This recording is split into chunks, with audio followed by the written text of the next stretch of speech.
Well, Did he fall under the table? within the building. You're good. All right, good. I don't think it's a permanent loss. Yeah, probably went to the minute. Yeah, no. We'll give him a minute to conclude whatever he's dealing with. You both were very helpful. And just like our imagination run. We try. Don't let the word get out. So before we get started, just curious, on OMH's review, Nassau County and Queens County both had contingencies that included more documentation or programmatic plans or whatever. Yes. So I'm just asking staff, was anything submitted in writing that supplements what we've seen? There was actually there were initially contingencies, conditions that were included by both the county and city DOH-MH.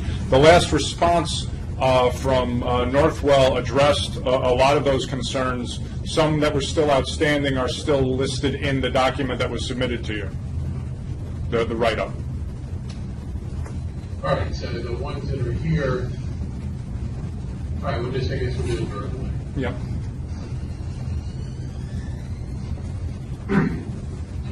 And actually, I should also say that overall, some of the concerns raised by both Nassau County and DOH-MH are addressed by the fact that we're only advancing one of the two closures at this time, if that makes sense. I can make a minute. More minutes.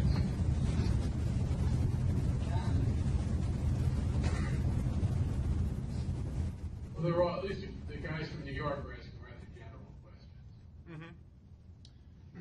His house is going to ruin my life.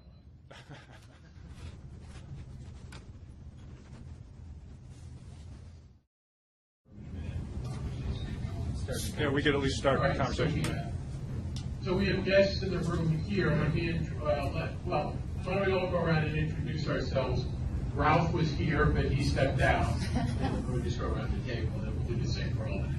Hi, I'm Wayne Greenwald. I'm the Executive Director of the Behavioral Health Service Line at Northwell Health, and I'm the Vice Chairman of the Department of Psychiatry at the LIJ, North Shore, and the Hofstra Medical School. I'm Mike Dwyer. I'm Associate Executive Director at the Zucker Hillside Hospital, Northwell Health. Gino Hernandez. All right, Glenn Martin. Bill? Bill Gepman, sorry. Susan Wheeler. Janet Pulaski with Oasis. Keith McCarthy, OMH. And we do have applicants here, Dr. Magani and Dan Godfrey. Do you guys want to come up now? So that's the Oasis for Premier Practice Solutions? Correct. Okay. All right, so why don't we start off with OMH for no particular reason? Other than it's on my screen is being just separating. Are there any conflicts of interest that anyone needs to acknowledge?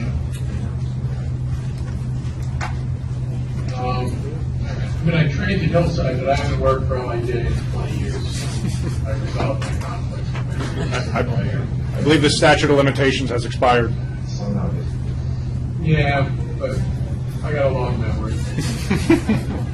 All right, so Keith, you want to present? Certainly. I apologize for any confusion in the agenda that went out yesterday. That'll be addressed in the discussion now. So just to give a big, broad overview, OMH is currently conducting a concurrent review of 3 comprehensive PAR applications relating to the closure of 2 Northwell Health psychiatric inpatient units in Nassau County and the consolidation of services at a 3rd hospital on the Nassau-Queens border via an increase in psychiatric inpatient beds.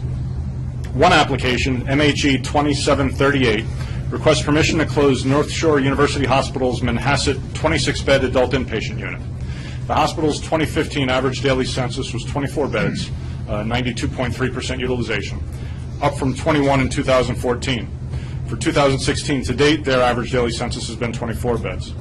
The second application, MHE 2737, requests permission to close Franklin Hospital Medical Center's 21-bed adult inpatient unit in Valley Stream. The hospital's 2015 ADC was 16 beds, or 76.2% utilization. That was down from 18 beds in 2014. The third application, MHD 2740, requests permission to increase the capacity of LIJ Medical Center Zucker Hillside Division's 222-bed inpatient unit by 12 beds to 234 through the conversion of 12 existing single-bedded rooms to double-bedded rooms. The existing psychiatric inpatient program is comprised of 160 adult beds, 40 geriatric beds, and 22 adolescent beds. Of the 200 adult beds, Zucker Hillside had an average daily census of 178 beds in 2015, an 89.5% utilization, which is thus far down to 173 beds in 2016. Via these three actions, Northwell Health states that with a 2015 average daily census of 178 beds at Zucker Hillside, i.e. 22 empty beds, that Zucker can absorb the closure of both North Shore University Hospital and Franklin Hospital, their combined 2015 average daily census utilization of 40 beds, through the 12-bed addition. Northwell is promoting Zucker Hillside as its behavioral health center of excellence for Nassau County. The move to behavioral health centers of excellence in each county by Northwell began in 2015 with the closure of Southside Hospital's psychiatric unit, 20 beds, which was offset by the reactivation of 20 beds at South Oaks, a private Article 31 hospital affiliated with Northwell. Today, OMH is proposing to approve one of the closures and the consolidation increase at Zucker Hillside while deferring the second closure until early 2017 in order to assess the impact of the approvals on Nassau County services and engage Northwell in discussions about potential emergency department capability enhancements. Over the past many months, OMH has conducted a rather intensive inventory and analysis of adult psychiatric inpatient beds across the state. And from OMH's analysis of this data, we calculate that approval of all three PARs right now could potentially leave a shortfall of psychiatric inpatient capacity of Nassau County. As such, OMH is proposing to approve only one of the closures today with a request of consolidation while deferring the second closure. This will allow OMH with Northwell, the Nassau County and New York City DOH-MH time to assess the impact of the approvals on Nassau County services. As such, OMH recommends approval of both MHE 2738 and MHD 2740. And we lost them. Is this a math test? It is. And am I going to have to repeat all of them? When did we lose them? I don't know. Just now. Okay. So this is 40 to 12. It Down is. 40, actual, plus 12. Actually, what it is 40. yeah, it's offsetting 40 used beds and adding back 34 open beds. So we're projecting a shortfall of 6. Wasn't that? 40 used beds between the two hospitals coming down, and 22 plus 12, 34 beds going. Hello. Welcome to the conferencing So system. we're down 6. To join our conference, you may use the far-end camera controls on your remote. And part of that is because. Well, welcome back. Hey, well, Hello? Almost. Almost, little picture now. no, all right, you're there, that's good enough. You can still hear us, we can hear you? Yes. So where did I get cut off? Getting to the climax. Doing the math. I think you said you were going to approve one closure, one enhancement, and you were putting Franklin on hold. Yes. See how it shakes out and then decide. Yes. Okay. And the reason for the change yesterday is that initially OMH was proposing to close, move with the Franklin closure now in Penn Manhasset, and after talking to the reps from Northwell, they said that they would prefer if we went the other way around. So after we briefly discussed it internally, OMH did not have a problem with that.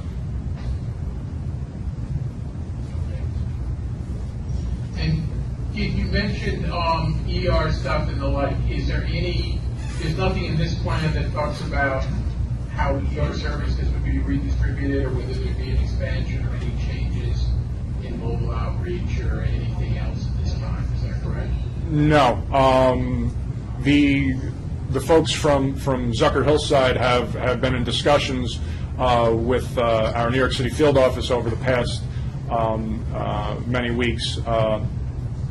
floating some ideas that sound promising. But other than that, there's nothing concrete at the moment.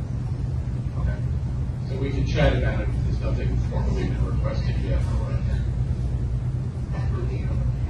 And nothing's contingent on that either. No, other than the fact that that's why we're pending the second application, is we want to further those discussions during the intermediary time. No, I understand that, but there's no action that we're taking today that's contingent on any promises or anything. No. We're just talking at this point about just what the vision is going to go and how it's going to work. Yep. All right. So, unless there are any questions directly for Keith at this time, I would actually ask the applicant who is in the room to give us sort of just a general overview of what's going on, a general idea of timing of this, what's going to close, when things close compared to when they're going to open, construction that may or may not be required to be done, and what you are thinking about even just between North Shore and LIJ transportation and coordination of services with outpatient services, et cetera, et cetera. So, Sure. Sure. Yeah. Well, first of all, thank you for the opportunity and for considering this. This is really part of, and Keith McCarthy knows this, part of a sort of overarching strategy at Northwell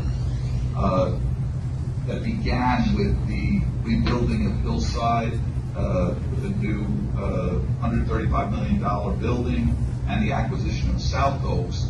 The vision being to create centers of excellence both in Suffolk and in Nassau, or Nassau, Queens, and to begin the process in the context of market forces driving length of stay down, the district agendas of reducing inpatient utilization, to begin to consolidate these small freestanding inpatient units that have been challenging from diverse perspectives.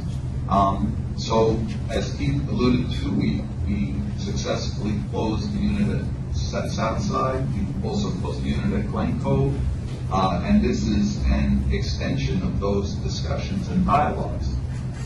Hillside, I mean, I've been at Hillside for about a quarter century, and Hillside has always stayed full. And in the last couple of years, as was alluded to, Hillside has run with a significant number of empty beds. And just from the standpoint of assuring clinical excellence of the highest standards, it's illogical from our standpoint to keep Hillside beds open or propose closing Hillside beds, but maintain these freestanding hospital units. And I say that in part because not only do we have the residency base at Hillside, which we think is associated with, the cutting-edge, state-of-the-art, evidence-based care. We have a bigger psychology contingent at Hillside. We have a better behavioral health nurse education program at Hillside. We have behavioral health code teams for behavioral health emergencies.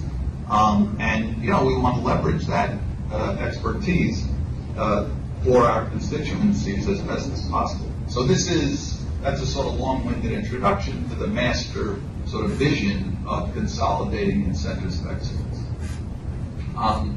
To Glenn's question, we've now had a pretty substantial experience working with our own Center for Emergency Medical Services, or CEMS, which is our ambulance corps, and relative to the closures of Glen Cove and Southside, even though we anticipated some bumps along the way in terms of facilitating transfers and family or patient complaints, they really have not been forthcoming to any kind of a notable degree.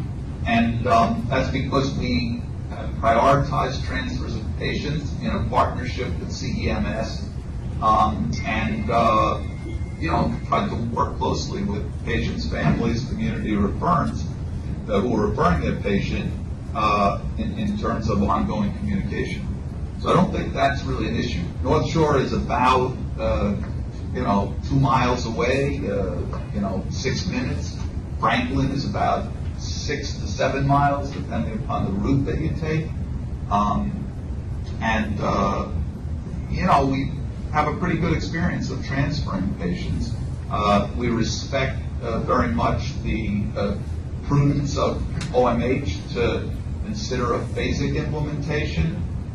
We think that with the trend of reducing length of stay, increased capacity at Hillside, plus the requested increase by 12 beds, that we will be able to successfully accommodate what we estimate would be about 80 to 85% of the populations of the two hospitals. But we're very comfortable with the phasic implementation and a proof of concept that we will be able to do this successfully and still maintain sufficient capacity and flexibility to accommodate Franklin when that time comes. Do you have any numbers from the previous two smaller places that you closed? I don't recall if they had ERs at all or how busy they would be in psychiatric. Do you have any idea about waiting time in terms of evaluating there and then moving them either to Lennox or Erasmus?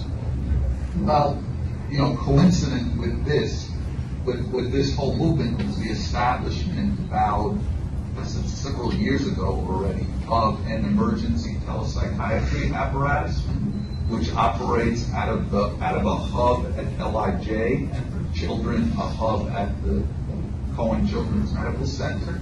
And then as we expanded to other hospitals, we established a second hub at our Lenox Hill site in Manhattan. So the truth of it is that the length of stay since the implementation of telepsych, where telepsych is applicable, has gone down like a whopping 80%. And it really hasn't been a problem, Glenn, because we continue to tweak it. Northwell is very committed to telehealth in general, and the big issues that are being addressed currently are EICU, telestroke, and emergency telepsych. And we partnered with OMH on what will be an interesting pilot to utilize a telepsychiatrist as one of the signatories on a 927 in a commissioner's demonstration project, which we're very happy to participate in. So it really hasn't been an issue. Length of stay has actually gone down. Glen Cove's ER is very sleepy. Southside's ER is actually busy, and in fact, the system just committed, and anybody in the room would be, and in Albany, we would welcome a tour I'm going myself to see on October 2nd, but they built out a whole new psychiatric ED section in Syosset in Bayshore that is kind of state-of-the-art with effectively holding beds if necessary. We've had a pretty smooth transition on that without having that unit there. So North Shore has got, how robust are their outpatient services now, and are they going to be continued expansion downside, or is it not really something they do as more private or? Mike, I'm happy to answer, but if you want to take Sure, it. North Shore Hospital. Where you're close. Well, so when North Shore and LIJ, who had been bitter rivals, merged, that's probably now about 15 years ago, we consolidated, as did all the other departments at LIJ and North Shore, we consolidated the residency and the ambulatory programs at Hillside. North Shore's programs were actually quite small. My recollection of their child psychiatry programs were something like 120 registered, whereas we have something like 1,400. So they have not had a licensed OMH or OASAS programs now for a number of years. There was a retention of an OASAS program, and that closed several years ago. So we can argue whether or not that's good, but it is what it is. You just Yeah, don't have it's existed. Right, you don't have a major presence there, so you're not going to disrupt that or expect it. It'd be a nice idea, but that's. Can you hold it open? We just have somebody who wandered in the room, but it's We're still good, right? You're small, but you're good. But we're committed to expanding our ambulatory services. We're in the throes now of a new, more of a productivity-based system that we expect will increase by initially 50% the time in face-to-face time by psychiatrists. We're also working with our district partners in the creation of a walk-in crisis clinic, which we hope to get started sometime in early 2017, which will provide walk-in services for both our own patients as well as the patients of Nassau CPS for extended hours. That was about 5 years ago. We established a psych ER in the main track at LMJ. So do you need to build anything? No, actually, the rooms that we are asking to make double-bedded rooms are already built to be double-bedded rooms. They're in our new behavioral health pavilion, which is only a handful of years old, and they were built for 2. We bedded them with 1. They are currently available for over census if that's necessary, but they are totally code compliant to have 2 occupants. So there are no construction needs at all. And you're not affording $89 plus one patient per set. Like anything else is not. Okay. So let me open it up. Throw it up to any committee members who have any questions, the applicants or for OMH. Let's start here and then we'll go to Albany. Ralph, anything here? As you mentioned, there's sort of an application which didn't have this sort of anarchic initiatives for increasing occupancy levels. Are you seeing that already? Are you seeing the results? District programs. I'm not going to take the first step of that. Yeah, I think that with Medicaid going 100% managed, we used to have a very large delta. I'm not saying I'm proud of this, it just was a fact. It was as much as 12, even 14 days between traditional medications and management medications. So we knew that when everything goes managed, there's going to be a reduction in length of stay. But we have a new medical director with focused on it. And, I think so. In addition to Medicaid managers had an impact of the scene, our system did an analysis that suggested that fully implemented and operationalized, sort of psychologically, regionally, that there was an estimate of about 50 NP beds in the Nassau Suffolk area, but just associated with the transformation to full Medicaid managed care. And then, we've been pretty involved with this, and my sense is that this has catalyzed efforts to engage people in the community and attempt to minimize hospitalization. I don't think it has its full impact, but I would answer yes. And these things moving towards like that,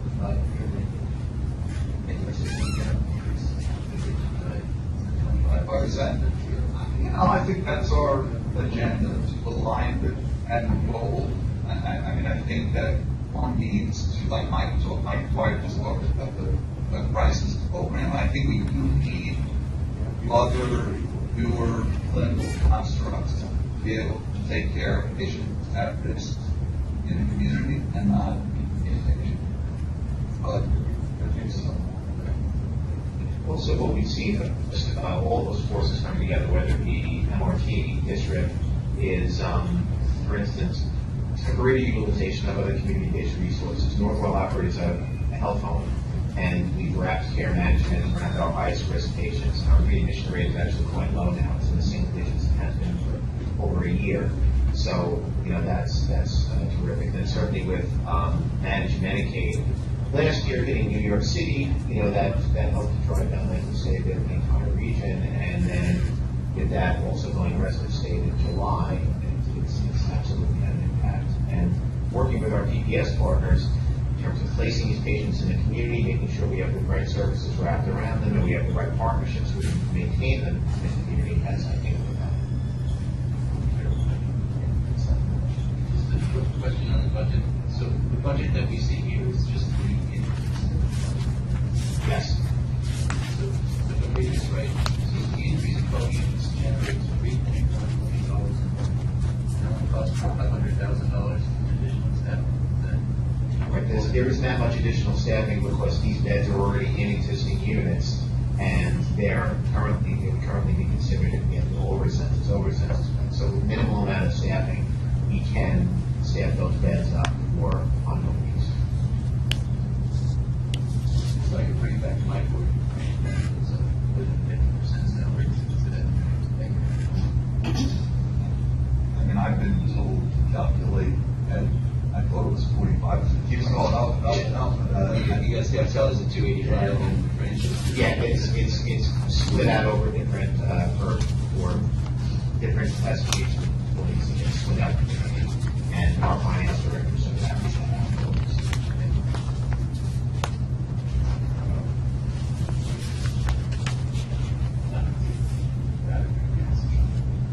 Do you know any questions? Albany, what do you have to add to the discussion today? Yeah, this is Bill. I wonder if Keith could kind of walk through the math and the timing, what's coming down when and what's coming up, and then your net deficit.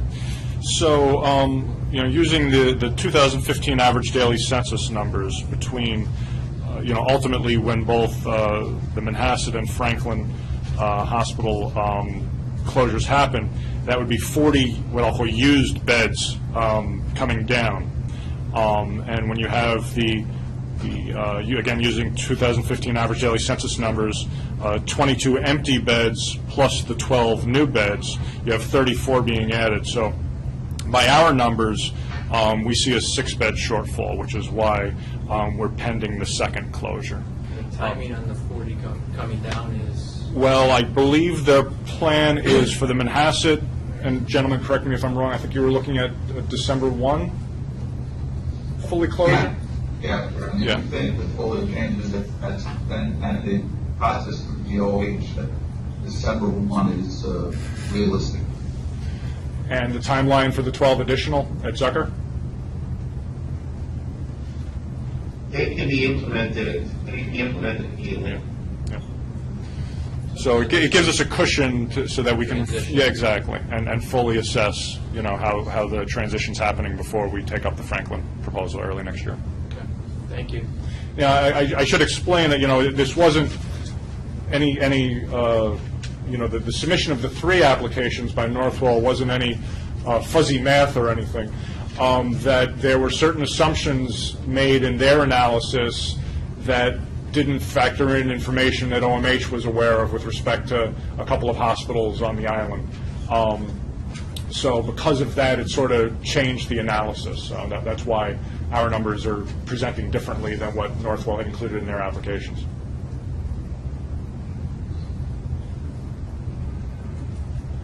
Okay. Any other questions? Or comments? The only thing I would punctuate the discussion and thank everybody is that Northwell and its behavioral health service line are utterly committed to inpatient care. What speaks to that is the commitment to rebuild Hillside Hospital with a state-of-the-art facility, and the acquisition of South Oaks Hospital, which is continuing to be an ongoing process of integration with system, values and processes. And the latest is the rebuilding of the South Side and expansion of the South Side ED. So there's a very strong Northwell commitment to behavioral health and to inpatient behavioral health. We just think the patient should be in the best place. Okay. So I don't see any further questions for the applicant. Any discussion among committee members about this application? Yeah. I'm seeing a lot. I'll take it that we have a motion to, I don't do it together. It's all doing for everything anyway. The motion will be to approve both the application to scale down at North Shore and to expand at Hillside. It's seconded, it's on the table. Any further last minute thoughts? We'll vote. Voting member, please raise your hand and say aye. Aye. Aye. Aye. So I see 5. Is that accurate? I see 3 here. Yep, Yep. 2 in Albany? Yes. yes, sir. All right, so let's talk about that. That's both a majority and a quorum, correct? Yes, sir. All right, so we're good. Thank you. Thank you.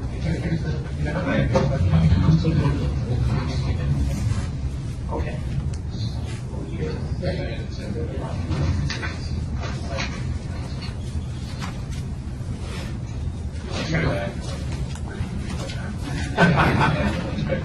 Thank you, everybody. Thank you. Same here. All righty, so I think that concludes our OMH establishment type business.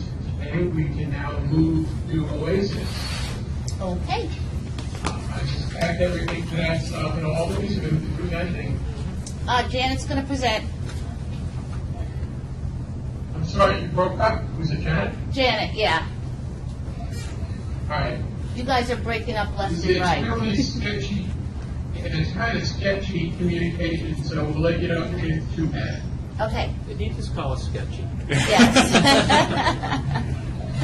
Okay, Dr. Mustafa Yassine Magani submitted a certification application requesting to become a new OASIS provider under a newly formed limited liability company named Premier Practice Solutions. The applicant requests approval to operate a Party 22 outpatient service located at 300 South 4th Street in Troy, with an additional location at 2001 5th Avenue in Troy. It is anticipated that the proposed new Oasis clinic and additional location will serve approximately 250 adult and adolescent clients per year. The services will be fully integrated within the primary care practice locations currently operated by Upstate Physician Services, and expect to follow the OASIS certification with an application to the Office of Mental Health. Upstate Physician Services is currently providing medication-assisted treatment and counseling services to 100 current patients of the practice.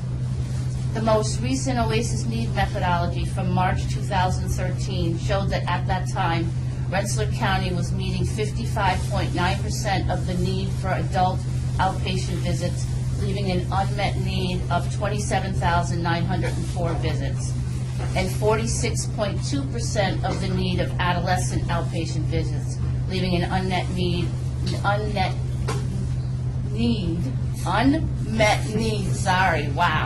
of 3,263 visits. The applicant in his application states that the proposed clinics are consistent with the 2016 LGU Local Services Plan, which considers facilitation of the co-location of MH and CD services to be a moderate priority need. It also fulfills priority number 3 of the Local Services Plan.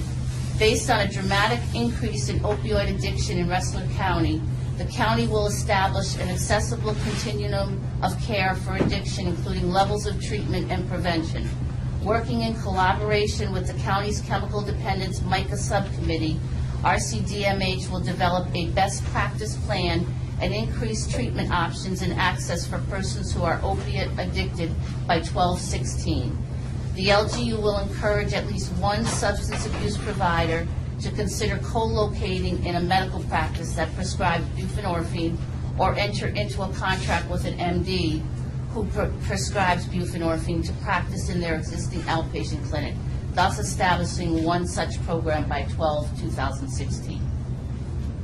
The Rensselaer County Department of Mental Health recommended approval to proceed with the submission of the certification application. It was signed on attachment 1A by Catherine Alonge Coons, Commissioner of the Department of Mental Health. The Bureau of Certification will be requesting a completed local governmental unit review report. The Northeastern Field Office of OASIS recommended approval to proceed with the submission of the certification application. The field office comments were that they have met with the provider and counsel's office regarding the services and are in support of the request. Premier Practice Solutions LLC was established as a limited liability company in Rensselaer County in November 25th of 2015. Dr. Magani is the sole owner of Premier Practice Solutions.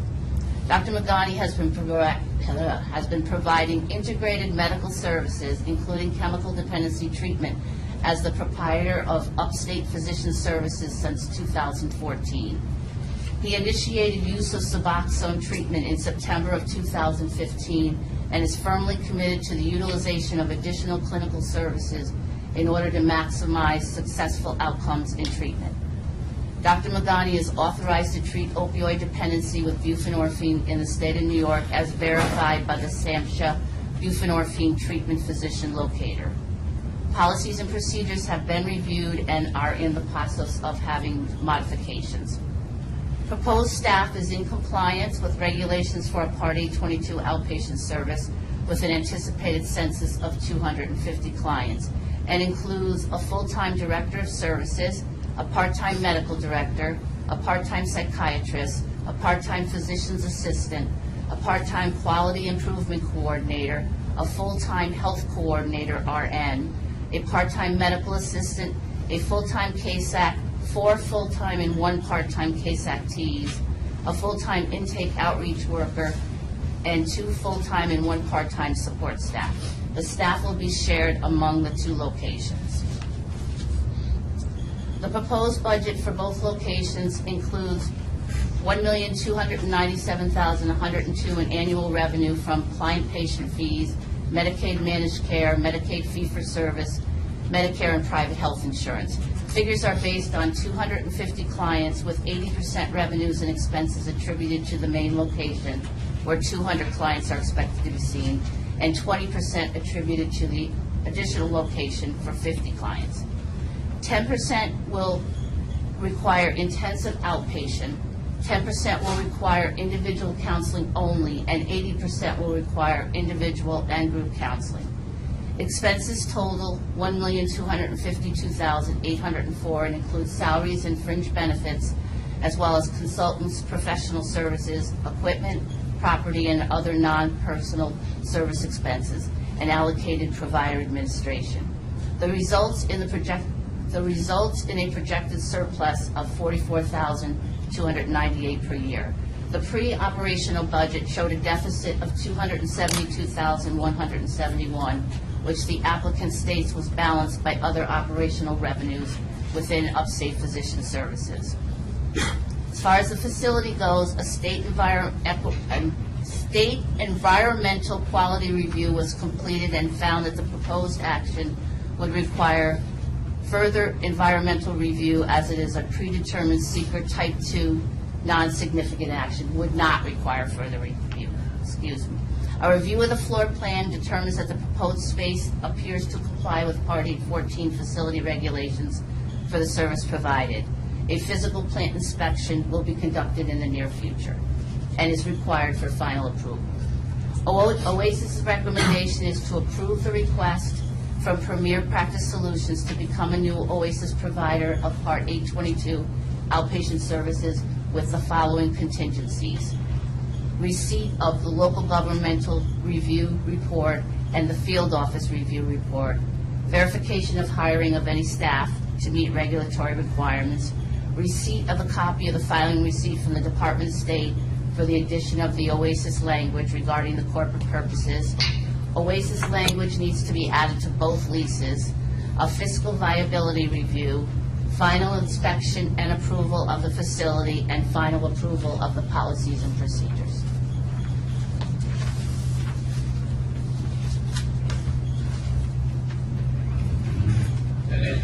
That's it. Hello? We're here.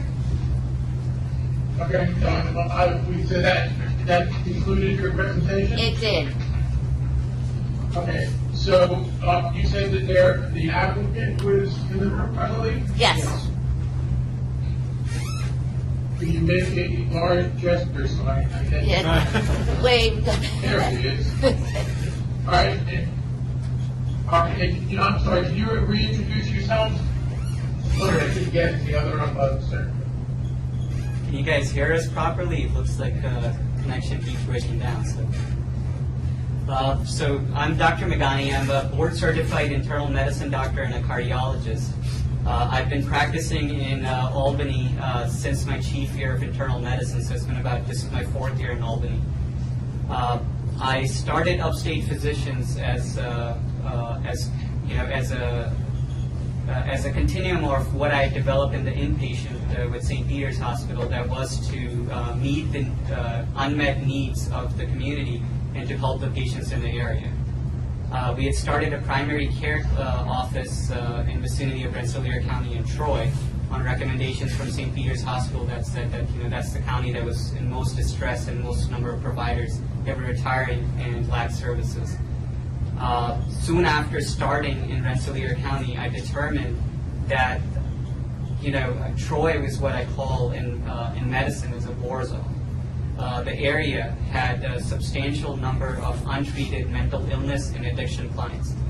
So I designed a system which was called Common Sense Medicine, which was basically where providers of different specialties came together to treat the patients of different needs. So they were not basically dragging through different services to be treated. So we were so accustomed to seeing, orthopedics and surgeons and other specialties, neurologists and everybody working together. But what we had not envisioned was psychiatrists working with the primary care doctors and your therapists trying to provide these services together. So I basically embarked on a journey with, one on recommendations from local hospitals and then providers in the area like Conifer Park and Spark that were desperate to find, one, primary care providers that would see these patients, and two, primary care providers that would take on and continue the care for the patients that they had worked on for years. As a result, I formed what I didn't know. My Common Sense Medicine actually turned out to be integrated medicine concept. That means a facility that could function as a private practice that can incorporate or have 3 doors, basically not co-location, but true integrated practice that basically incorporates primary care, behavioral medicine, and addiction. And our model is kind of like I call it a reverse pyramid model. In the usual treatment of addiction models, you have very high physician supervision in inpatient settings, which is a very short stay, and then it diverts to outpatient centers, which is basically counseling groups and more support rather than medical support. In our model, the medical support takes priority, so it's basically the closest model to being in an outpatient center to a hospital model, which provides a continuum of treatment for these patients under, basically with nurse practitioner, physicians, psychiatrists, and therapists all working as a team. So, what I do feel is, though, in a year and a half, I discovered after starting that it's not as simple. The reason that integrated care doesn't exist is because we know what we want, but the systems have not implemented. The insurance systems or anything else that does not see mental health and primary care or these services or addiction services a combination. We are basically limited by carve-outs, insurance problems. And I've met with OASIS several times, and I can probably write a book in the last year and a half of things that limit care to these patients. So, not only that, we're also, I'm an electrical engineer. Prior to going to medical school, we were just implemented also a telemedicine system first in Capital District with CDPHP. So we basically have ability to combine these with our medical doctors and a team of doctors to provide, the care that is well needed for the patients in the community. Our success rate is basically significantly higher than other facilities where patients will be there for a year and then still will fail afterwards because of the support or the ambulatory requirement. In our practice, they basically get it all. We can treat the patient where they could be an intensive outpatient program to an ambulatory program in one setting. We need the certification because of how the way system exists. We do not have resources, without going through the OASIS certification, the way system is designed to get full quorum of treatment that these patients need. You know, there is, in a private practice world, no reimbursement for a coordinator. There is no reimbursement for us to be on the phone to handle these patients or to basically go to their homes and be partnering with them for their recovery. You know, you could work with them for 5 to 6 months. It takes one incident for them to fail. All your hard work takes one incident. That's where the provider needs to be proactive to bring them back and work with them. We cannot do that without that because the payment system does not exist in a private practice model for us to do that. But for a year and a half, Upstate Physician Services, and that's why you see, you look at just our addiction services, they run at a loss because we have, you know, basically shunted the money from our inpatient services and our other services to take care of these patients over the years. We were into a year and a half. On top of that, we have added now, you know, on our mental health side, you know, we have added, you know, at least 10 or 11 more providers that are ready to serve these patients with dual purpose. All our psychiatrists are now also trained to handle Suboxone patients. Now our physician assistants and nurse practitioners are very comfortable and practice with me personally to handle these patients. So, you know, what I'm proposing is, you know, one-of-a-kind system that we see. I mean, you go to SAMHSA's website, it looks pretty nice to see a video out there, but you don't see those in reality. But in our practice, you will see the closest to an integrated practice that exists in the Capital District. And we're just going through the motions, you know. Understand the first step is OASIS and OMH and then integrated medicine. And as, you know, a private physician practice, that's what we are trying to achieve.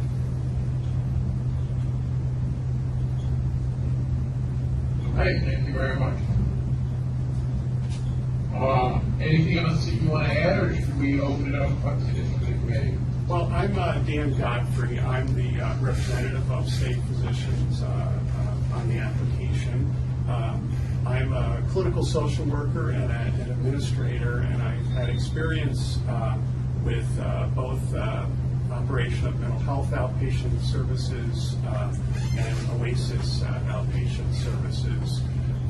I think I've been associated with Upstate Physicians since the beginning of the year. I was very impressed with Dr. Magani's commitment to integrated care.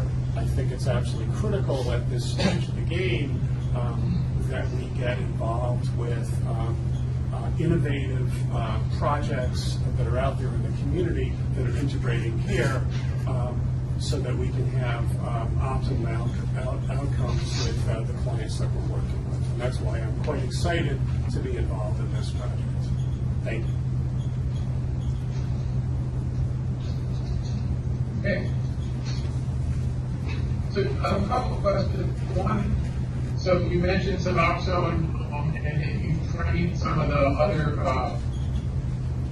mid-level providers. How many patients are you licensed in them? And yeah, how many patients can you treat with Suboxone with the team you have now? So, you know, with the Data 2000 law, you're restricted. So, you know, I started with 30 patients, you know, and now we were approved to do 100. And with my other providers, we have capacity to go up to about 400 Suboxone patients. One of our providers with the new changes will be able to go up to 275 based on whenever the new law is implemented. So in our total capacity with our providers, we could go up to, you know, above 500 patients. But at this point right now, like I said, with limited resources, we are able to provide care to 100 patients. Okay.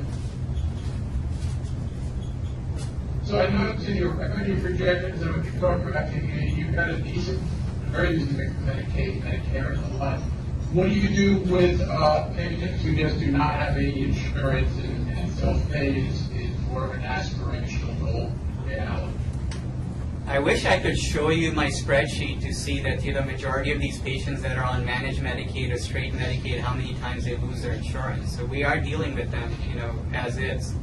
You know, in a private practice model, you know, a Medicaid patient, you know, a sliding fee scale, you know, is basically a provider getting zero anyways, you know. So our model has been, as an integrated practice, to always provide care first and look at money later.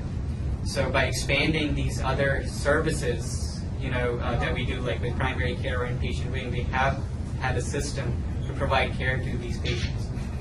We are prepared. We are offering a sliding scale, and we also, as part of our budget projections, we presume there would be some services that would be subsidized and we wouldn't be reimbursed. So we are making services accessible to the people who are seeking.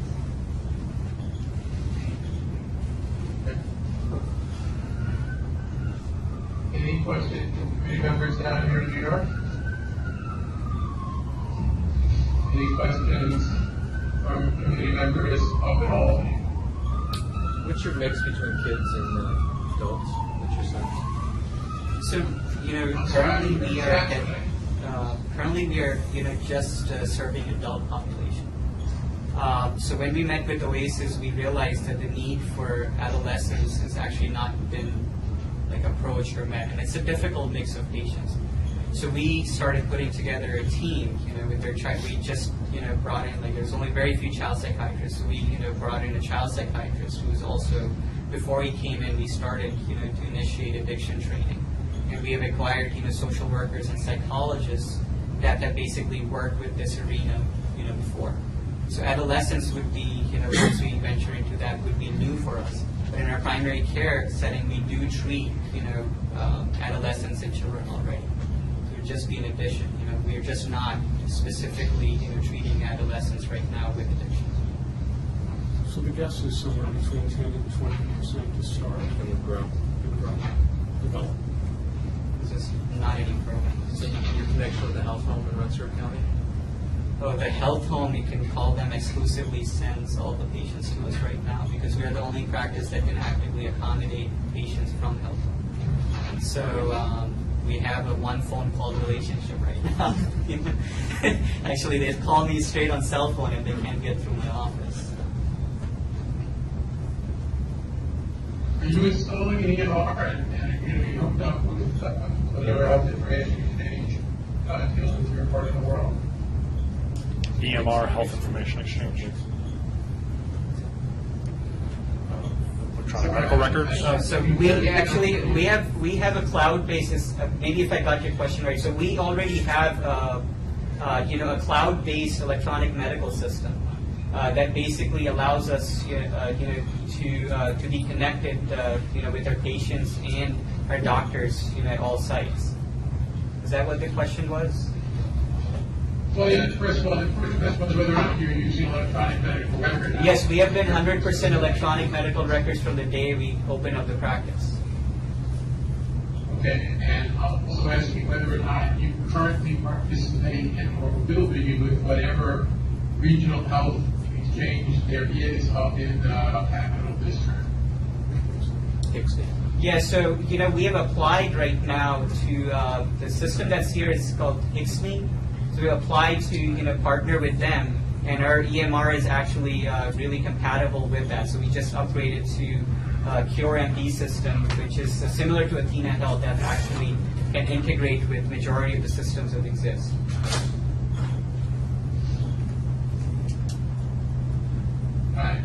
It's counting a number. I'm just not quite grasping. So will be hooked up with the Shiny? Is this statewide health information exchange to New York, or not? So the only option that we have available to us as an outpatient right now is to hook up to something called HIXME.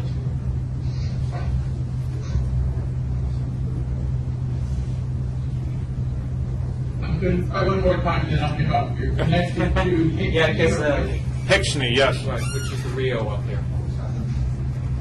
Okay, thank you.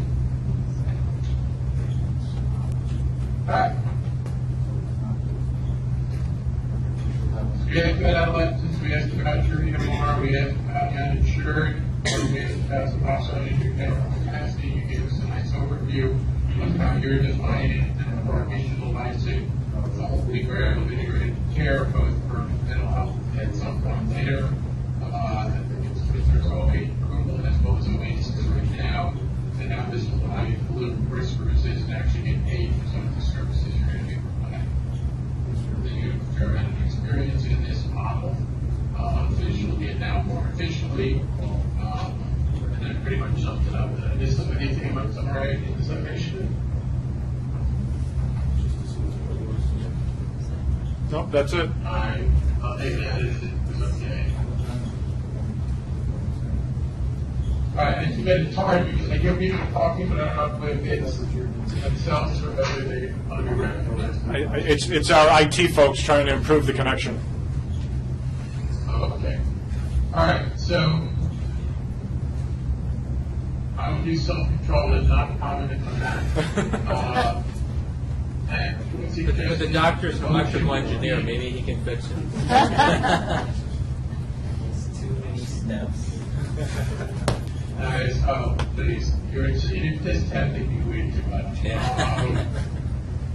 I will hear a motion in my own head to approve the application of Bureau Practice Solutions LLC. Second it? Yep, second, Bill. You know, second it. You know, Any further conversation among committee members or any of the last comments? Seeing none, we can vote. All those in favor of the application, please say aye so we can see what's going on. Aye. Once again, I see 5 hands and a light, so it looks like it is approved, and we will credit with the council for action later today. Is there any other business to be conducted by this committee that anyone knows of? Not, I guess we adjourn and then we regroup at the full council later today around noon. There's just one thing, Dr. Martin. We have to pass on the minutes from the July 15th PAR meeting. If we could We have to approve pass that. the minutes of the last meeting. Yes. Okay. So, as the committee receives those minutes, and they feel comfortable in approving them. All right, so the motion will be to approve the minutes. Are there any corrections offered at this time? If not, let's vote. All those in favor of approval? Aye. Aye. All right, the minutes are, thank you, the minutes are approved. Is there any other business we need to do today? No. All right, so we are adjourned, and we'll see many of you again in a little bit. So thank you very much. Thank you very much for the applicants for coming down, and good luck.